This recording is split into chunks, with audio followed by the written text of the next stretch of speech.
Hello, hello, hello, hello, hello. Oh my goodness. I'm so excited to be with you for today's class. It is never too late to transition from a job you hate. I feel like I did something there with that title. Oh my goodness. I was just, as I listen to you and I listen to my clients and just hear what you all have to say. This is what we're talking about, right? This is what we're all having conversations about when it comes to our job. And I know that it may seem like a really crazy time to be transitioning from a job right now. And for some of us, it is. Some of us are fighting like hell to try to keep the jobs that we already have. And that is absolutely understandable. And for everybody out there who is going through a very difficult time with their job, I say that you are consistently in my prayers, and I'm over here, trying to use my voice, trying to use my power as a positive psychologist and an executive coach to be able to help make the future brighter for you and to help get some of these laws and executive orders and all these things that are coming down the pipe to soften the blow and to help us navigate through these difficult times, right? So that's what where I'm at, what I'm trying to do. I am consistently coaching women through this time. And so if you are definitely having a difficult time, or if you really want to know more about the topic that we're going to talk about today, I invite you to really reach out to me so that we can see about, career coaching and executive coaching, because it's what I do every single day. So with that being said, I want to hop into the topic for today, because I think that it's so very fitting, because I believe that so many of us are sitting in jobs that don't serve us, that we absolutely hate. Let me just say that. Like, we're sitting in jobs that we hate. And I know a lot of reasons why women definitely sit in jobs that they don't like. I mean, some of us have gotten super comfortable. And I totally understand it, right? Like, I've been comfortable before in jobs. And a lot of times when you get comfortable, you stay put, right? Because it's easier to stay put than to fight through what it would take for you to find another job. Because of course, sometimes finding another job is not always easy, right? But I know some of you are waking up every single day and you're literally dreading going to work. And I don't think that that's just where anybody should have to be, right? And I know that you have a lot of years on the job, right? I know that you've put in blood, sweat, energy, tears, all the things, right? I know that you have done all those things, but one of the things that you're going to have to ask yourself is your health. I mean, when I say health, right, I mean physical, mental, emotional. Is your health worth it? Because as much as we don't want to admit, our health literally takes a physical, emotional hit when we stay on jobs that don't serve us well, right? When we stay on jobs that don't serve us well. And so that's what we're going to talk about. If you are here live in class, go ahead and drop your name in the chat here on YouTube. Make sure that you subscribe and like this channel, because I am trying to bring you more content like this every single week, every single month, because I know that this is important and this is relevant. So, Nikitra, hi, welcome to what am I calling this? Welcome to class, girl. Welcome to class. And so I'm super excited that you are here. So let me go back to say, if you are, in a position that you're hating your job, that's what we're going to dive in today. Let me just tell you a quick story about how I got here. Some of you may have seen this, right? I had an article that was posted of me in the Business Insider this year. And it said something like the headline was like social worker who quit her job and pivoted to become a life coach and quintupled her income. Yeah, quintupled, right? And that article was so popular. It had thousands upon thousands of views. So much so that so many social workers were reaching out to me to, kind of ask, how did you do that, right? And I even held a class to share how you actually can do that for yourself. And if you're interested in that class, you can go to drkiki.com and go into the resources tab, and then you can actually get a recording of that class. But the first part of that was, social worker who transitioned, to become a life coach. So that's the first part, right? And that's the part that I want us to all talk about. Here's the thing. I went to school. I went to school to ultimately become a social worker. Now, to all my social worker friends, boom. I love y'all. Like we are some of the most loving, caring, dynamic people I absolutely know. And I became a social worker because I felt like the best it was the best of me. It was the best skill set that I had. I mean, a lot of you know that I used to sleep on a couch in a crack house while my mom was upstairs getting high. And she was essentially my first client. I spent so many years trying to help my mom get off of drugs that I just ultimately fell in love with helping women succeed. Hi, Margelle. Nice to see you. And so I literally spent those years fine tuning what ultimately became my gift in helping other women succeed. So that was my mom, right? Like she was the one who I first put all my love, care, and time and energy into. And so for me, at the time when I was in undergrad, because my major was child development and family studies, I wanted it to be psychology, but I also knew that I could not go to school for 6 more years being a single mother, because I also became a mother at 17 years old, right? So I became a teenage mother, and I took my son to college with me. So I loved psychology, but couldn't do psychology at the time because I knew it was going to take me more years to get a PhD. And in order to really get paid with a psychology degree, you need a PhD, child. So I knew that couldn't happen. So the next best step for me was social work. Now, here's the funny thing about that. My godmom, she begged me not to do social work. Like she knew because she was already in social work and doing that herself. She knew that ultimately I wasn't going to make no money. She knew that I was going to, probably struggle. And that's the truth about it, right? I believe that some of the jobs that are the hardest, some of the jobs that we pour so much of our time and energy in, those are the jobs that we get paid the least and we spend the most time. So we working 40, 50, 60 hours a week, getting paid $40,000, $50,000 a year. What I do that at? Like, how can you live off that kind of money? And so I didn't listen.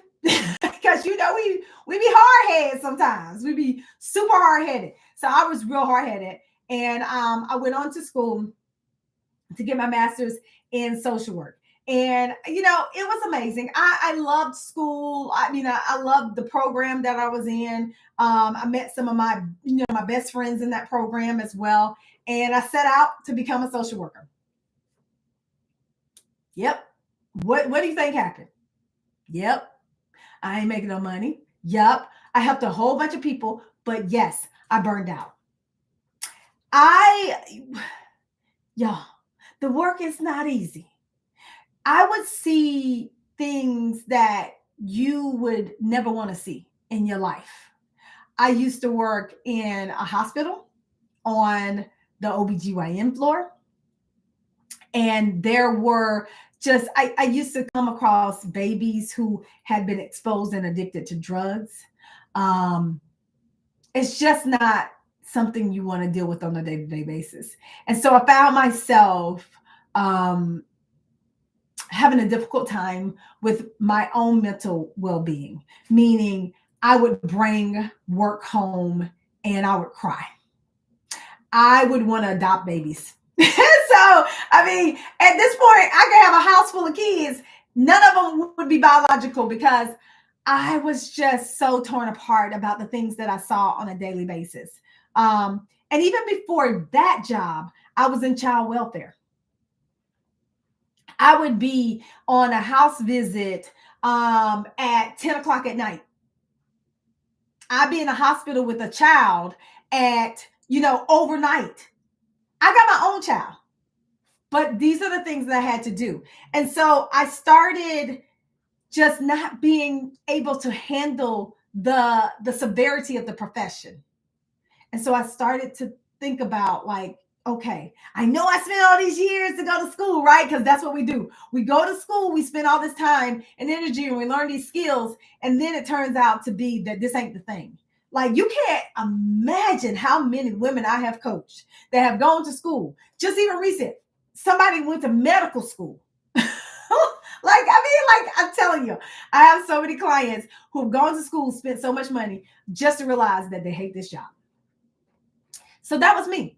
I realized that this job, this profession, this is not where I need to be for my own mental health, for my own family, for the way that I literally need to live my life. And so I had to start asking myself some questions. And this is where you're going to start. The question that you're going to start with in terms of asking yourself is there another way? Is there something else? Wow. Because here's the thing, right? And it just starts with this little thought and this question that you ask yourself. Because a lot of times we can't get out of our way. We understand that we hate our job. We understand that this is not where we want to be, but we can't willed ourselves to ask the right questions. Well, y'all, speaking to an executive career coach. And so I'm going to share with you the questions that you need to sit down and ask yourself. So I had to sit down and start saying, if this is, you have these skills, right? Is there another way for you to use your skills that you already have in order to find something else that is more suitable towards your lifestyle and it's not such a heavy toll on your emotional well-being? So I really started thinking about what that would ultimately be for me. Now, before I came up with coaching and teaching and everything, I started speaking because I felt like, okay, at least if I speak that way, because God has given me the gift of communication. My mama used to say, the Lord has given me the gift of gab. Well, gab has been paying me for a whole bunch of years. But I knew that I had this gift. And so I wanted to pour into the lives of women through speaking, which, it was beautiful. I still do. Right. And speaking is an interesting career. I know so many of you want to be speakers out there. And I encourage that, right? I don't discourage it. But I also think that speaking, the profession of speaking is much harder than what you think it is. I think it's a beautiful supplement to the things that you might do. But in order to create it and make it a full-blown business, you got to be dedicated, committed to a whole bunch of things. But that's a whole nother topic, right? Anyway, I went down that road and it led me to the next thing that I love the most, which is coaching. But it only started because I started asking myself the question, is there something else? Is there another way for me to use the skills that I have in order to make money, in order to make a living? And for me, it ended up being speaking, then coaching, and I also teach. right? Which is what I'm doing here, but I also teach at Life University here in Atlanta, Georgia. But here's the thing. If you never ask yourself that question, you never allow yourself and give yourself the permission to start thinking that there could be another way. Because so often we cut ourselves off from our own future, from our own vision, because it's a scary thing, especially if you're in a job, right? And you're not going to go entrepreneur, because entrepreneurship ain't for everybody, which is the reason why I always say with my conference that's coming up this year, Thrive 25 Women's Conference here in Atlanta, Georgia in July. I say, my goal is to help you figure out your God-given purpose and find the career or business that you love and make the money that you desire, right? Like I always say career business, because business is not for everybody. But if you're in a job, right, that you hate, and that means you get a W-2, which there's nothing wrong with it, because I still get a W-2 as well from the university. You have to figure out, like, okay, what's the next job, what's the next position? But you have to start thinking about and asking yourself, is there another way? Is there something else? And you're probably on this class right now because there is another way. You already know that there's something else, but you might not know what that something else is, which leads us to just this next part that you have to think. And the next thing that you have to do when you are thinking about and truly trying to switch careers or get out a job that you hate, you absolutely have to make a decision that that's what you're going to do. It may sound simple, but here's the thing. If you do not make the decision, and I mean definitive, if you do not make a definitive decision about changing jobs or finding something else, you will stay put. I promise you. Because if you can't make the decision, like if you don't say, you know what, I am doing this, I am committing to doing this, then your brain doesn't trigger on all axes to say, oh, we making a move. We busting a move, right? Like it doesn't do that. So when I was a social worker, I made a decision one day that I was going to quit my job, right? I'm not telling nobody to do this. So don't tell you, Dr. Kika told me quit my job. I ain't tell you to do that, right? But I made a decision that I thought was best for me at the time, which was to quit my job and to then start my business. Now, I'm not stupid, and neither are you. So I knew I still had to have some money coming into my household, because we are a 2-income household.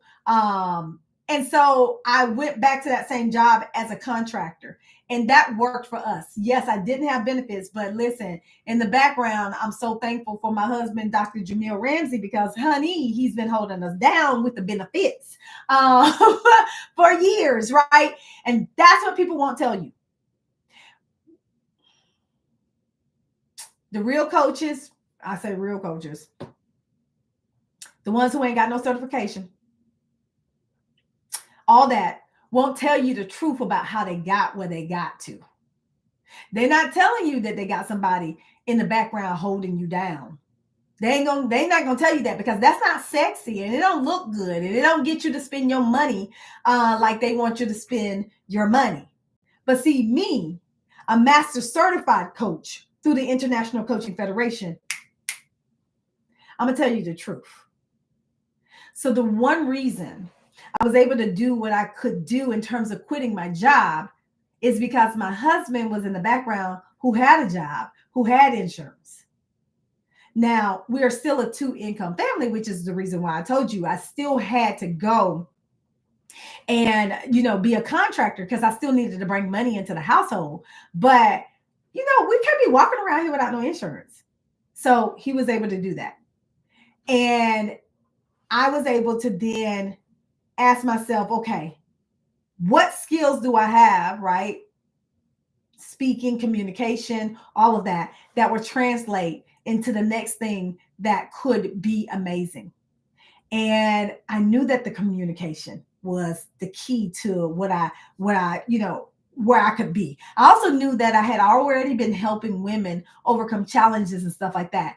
And I stumbled across a thing called coaching. Let me just tell you, that thing blew my life up because I didn't really know about coaching before that. Like when I was speaking in audiences to women, a lot of women would say, "Oh, could you help me apply what you taught in your keynote?" And I'm like, "Sure, girl." And so what most people think is coaching, they consider that consulting. Because I get a lot of people saying, "Oh, I will be an amazing coach." Everybody always come to me with their problems, and I am so good at telling people what to do.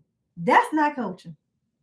Coaching is a partnership where you partner with someone to help them reach their goal, but it's not you giving them the answers because in coaching, we inherently feel like you already have the answers. It's my job as a coach to walk you through a process to help you find out the answers that's already inside of you. It's not me giving you the answers. Now, I may feel like I got the answers for you because a lot of times you'll come to a coach who's been through something similar to what you're going through, right? Of course, right? So we definitely a lot of times will have the answers, but it's not as powerful as you figure out the answers for yourself, right? So I found this thing called coaching and I was like, oh my God, this is what I've been looking for all my life. But not only that, I found this thing called positive psychology coaching. So if any of you have ever heard of positive psychology, I consider myself a positive psychologist. So if you've ever been on my website or anything like that, you'll see positive psychologist and executive coach. A positive psychologist is a person who really studies strengths, who studies happiness, who studies what goes right with you. That's what positive psychology is.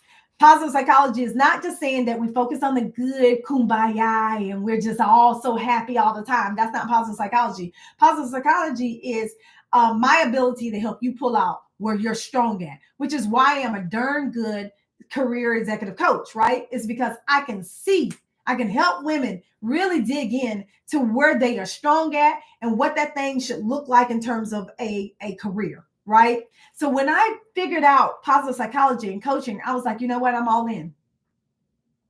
How do I get in? And that's where this next piece comes in for you at. You have to first ask yourself, is there another way? Then, if you feel like there's another way, you have to make a decision to move. And then this next piece is to begin really doing your research on what that move ultimately looks like for you. Right? You have to make that decision that you're going to move. Yes, it's going to be hard, sis. It's going to be hard. Right? And I say that, right? Because I know that we think about the consequences and the outcomes of it, like how hard it's going to be, but you can't know how hard it's going to be until you actually make a move. But you have to start doing some research. And for me, I found coaching, I found positive psychology, but I had to start doing some research about like, okay, am I going to become certified or am I just going to start this business? Right? Because that's what most of us do. If you are going to another job or you found another career field that you like, you have to figure out if you need some skills or something to actually move into that field, to that industry. You have to figure those things out. That's where this research comes into play. So I started doing a whole bunch of research around coaching. I found out that, yes, in order to be a legitimate coach, you should go get a coaching certification. But you can open up a practice and start calling yourself a coach without a certification, which is what half the population do. And so I started that way. I started not having, going to coach training school or anything like that because I was like, you know what? I really need to start this business. I feel like I know how to coach because I've been a social worker. Wrong. Wrong. So as I was doing my research, I really started thinking like, man, I probably need to go to coach training school because I think I know how to coach, but I mean, anytime you want to do something well, you want to get some kind of education around it. That's my philosophy. Like anytime I decide that I'm going to up level in some kind of area of my life, I know that I want to get some kind of education around that thing. So I literally said, okay, I'm gonna go back to school to get my coach training certification. And so when I was doing my research, I found this school. It's called Life University. And I'm like, Life University, what's that? Like, when I say Life University, people be like, yeah, I've been to Life University too. It's hard knocks out here. No, boo. That's not what we're talking about. It is a real university here in Atlanta, Georgia, in Marietta. So I found this school that said that you can get a master's in positive psychology coaching. Girl, stop. Like, are you kidding me? Not only can you get a master's, while you go to that, when you go to the school, you get your coaching certification. So I don't just get a certification. I'm going to get a whole nother master's degree. Yes, all day. Why? Yes. Now, granted, it is school. So that's not for everybody, right? But for me, it made sense at the time. So in my research, I found that program. And so I ended up going to that program to get my master's in positive psychology coaching. Now, if you're at this place, yes, I said to you earlier, is there anything out there that I can use the skills that I already have to make the transition from a job that I hate? And then now you're saying, Dr. Kiki, but you're going back to school. Listen, it take what it take. Some of y'all already know y'all want to go back to school, but you just have been dipping and dodging and weaving and just haven't decided that you was going to do what you need to do, what you already know you need to do. And so for me, yes, I already had skills of communication, but coaching was new to me. Now, I thought I knew what I was doing. And that's how we do. We think we know what we're doing, and then we decide that we don't want to get the education, and we just go the long route. So for me, I only was a coach for a little while because I was good in business. But I knew I was lacking, and I went to school. So you may have to, as you're doing this transition, you're going to have to find out what additional skills or tools or resources you need to bust a move, because you might need some. And let me just tell you, now is the perfect time. Now listen, what I'm not telling you to do is to quit a job, because I went to school while still working my business.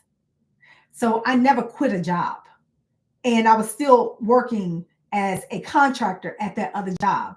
So I never quit a job, right? Because I needed the income for my family and for my, for my lifestyle.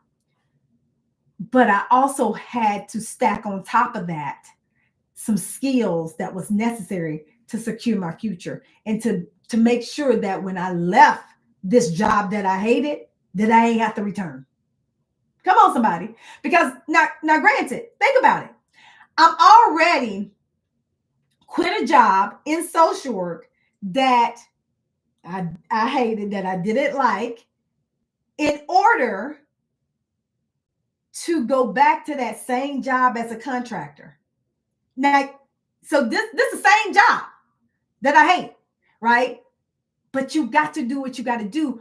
And so it would have been, everything would have not worked out and been null and void had I not done something else to up level my skills over here, so that I could move into a career, because this career was a little different. I still used the same baseline skills, but the career was a little different, right?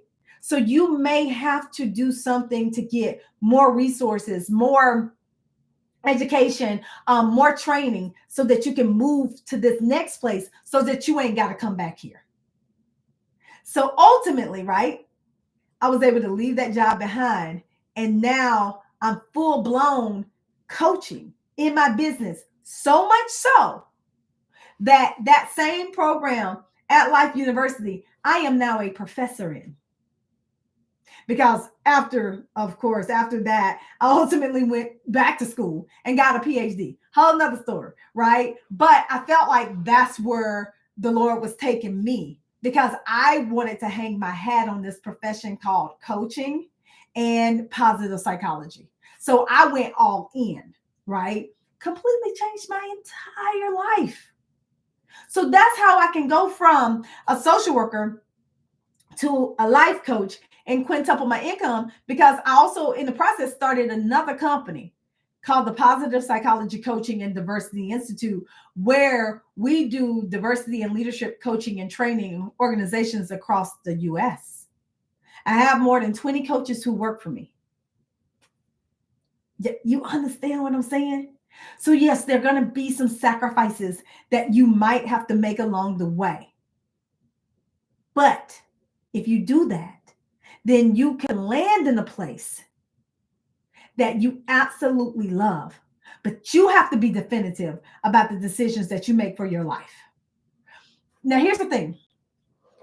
I seen this video, right, the other day, and it was this lady who, she was an older lady, and she was having this conversation. She just came on to social media and to talk about her situation because she felt like she had made some really bad some really bad decisions, and she was struggling because of the decisions that she made. And long story short, she kind of had a nice corporate job and everything like that, and she wanted to be an actress, so she quit her job to become an actress out here in Atlanta, Georgia.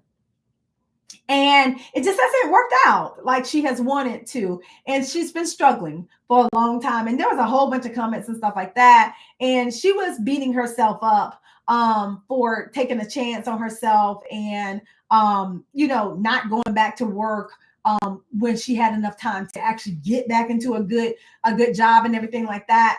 And so I shared that because I understand what it is to take a chance on yourself. I had to take a chance on me. I have been an entrepreneur for so long now.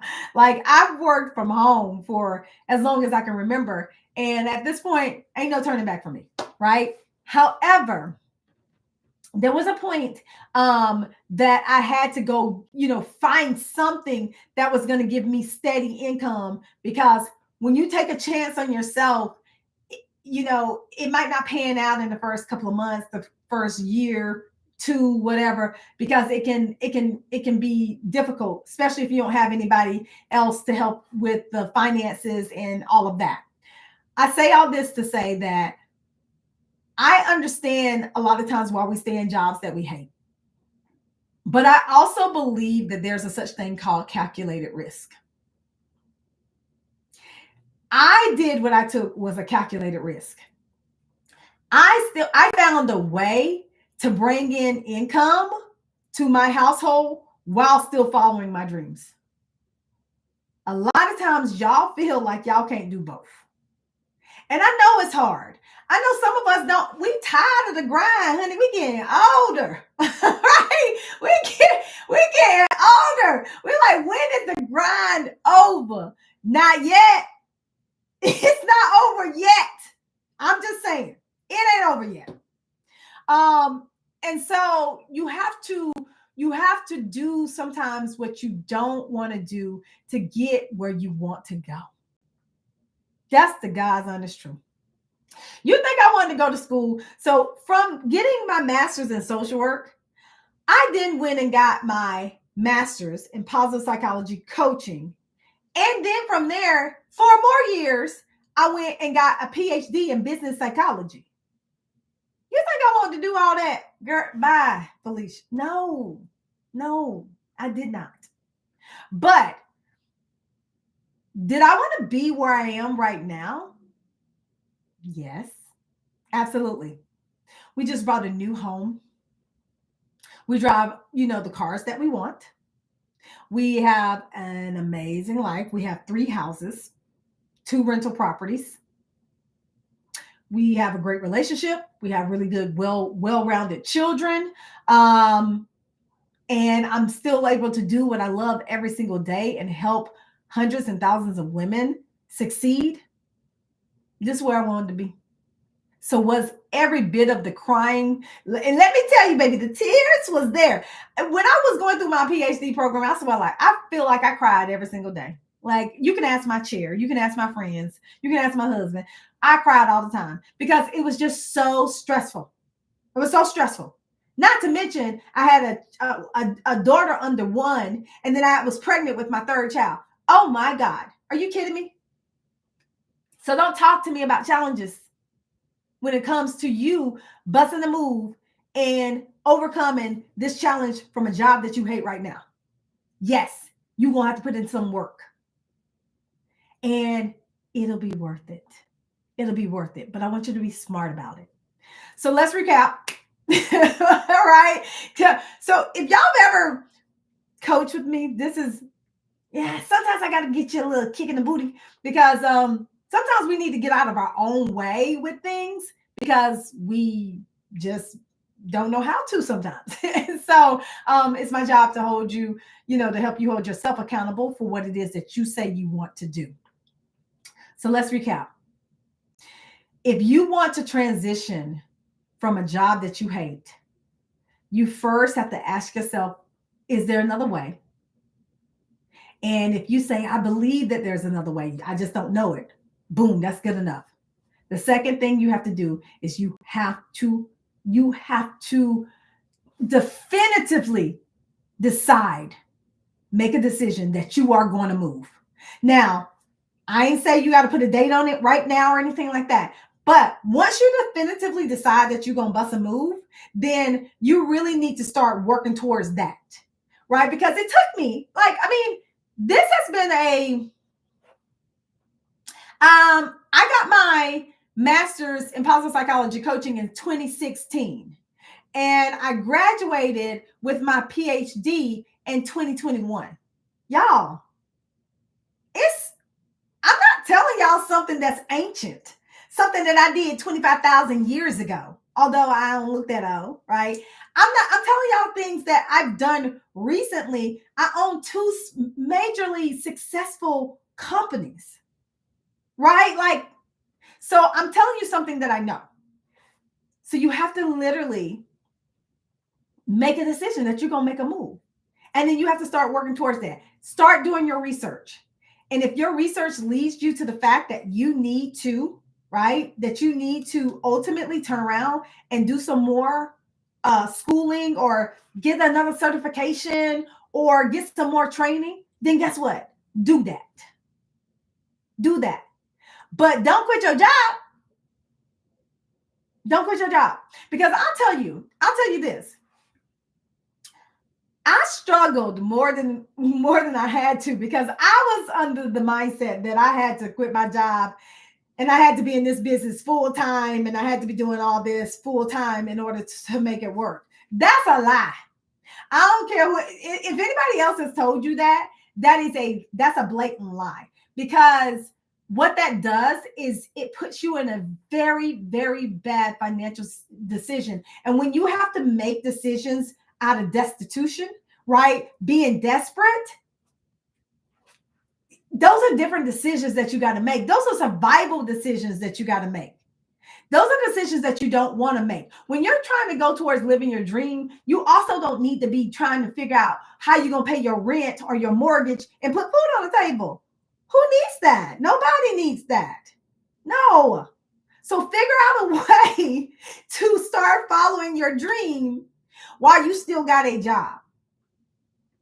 And then when that thing happens, whether it's you starting your own business and that takes off and that's good, or you transition into the career that you love, then of course you quit, right? To transition into that thing. And I didn't do it that way. I quit from the very beginning, and I had so much, I struggled way more than I had to struggle. So I don't want the same for you. So my goal is to help you ultimately, transition, but there's a better way to do it. So you do your research, figure out your schooling, keep this over here so that you can keep a roof over your head, but do this over here. You got to do this. You got to do this. And then once you start to get that, then really go on, start applying for those jobs, right? And don't stop till you get one. Don't stop until you get one, because the first no don't matter. Hey, Danica, you're welcome, girlfriend. The first no don't matter. The second no don't matter. The third no don't matter. You know why? Because at the end of the day, the goal is to get something new. And so that's your job, to get something new. It's this transition into a job that you absolutely love, that you would do for free, to transition into a business that you are so passionate about and that actually will ultimately make you millions. That's the goal. So we're not going to quit. So we're going to do what we need to do in terms of getting the resources. We're going to do the research to figure out what that is. And then we're going to actually do the work to transition. So if you're still stuck in the beginning, in terms of, trying to figure out like what that job or what that career would be, grab my book. It's called Get Courageous Now, A Woman's Guide to Finding Her Passions and Purpose in Life. I think I have it right here. Right? You can get this on Amazon, and it's also on Audible, right? You can also get it on Audible. Yes, I did read my own book. So if you get it on Audible, it is my voice. And in chapter 2, I have what I call purpose-driven and passion-driven questions. These questions have helped me guide hundreds of personal, career, and executive coaching clients through just finding their purpose in life. And so you may be stuck at that point, but I say get the book, go through the questions, and then also join Thrive Society. I have a community called Thrive Society, and it's a community where I'm in on a daily basis. I'm coaching you. I'm answering your questions. We are really there to support you through this journey of really up-leveling your career and your business. And so I want you to go ahead and join. It's free to join. So join us there and let's have some conversations about what's next for you. All right. Like and subscribe to this channel. I love you all. Let me know how this resonated with you in the comments, and come back to this. Once you do some of these actions, come back to this video and put in the chat what you were able to accomplish, because you know what? Your success is my success. And I am so ready to see you succeed. All right, y'all. Hopefully, I'll see you at the Thrive 25 Women's Conference, which is July the 12th and 13th, right here in Atlanta, Georgia. And let me just tell you, we are going to have a time, and I'm going to go in deep with you in person, personally, to help you figure out that next move for your career or for your business. All right, y'all. Love y'all. Peace.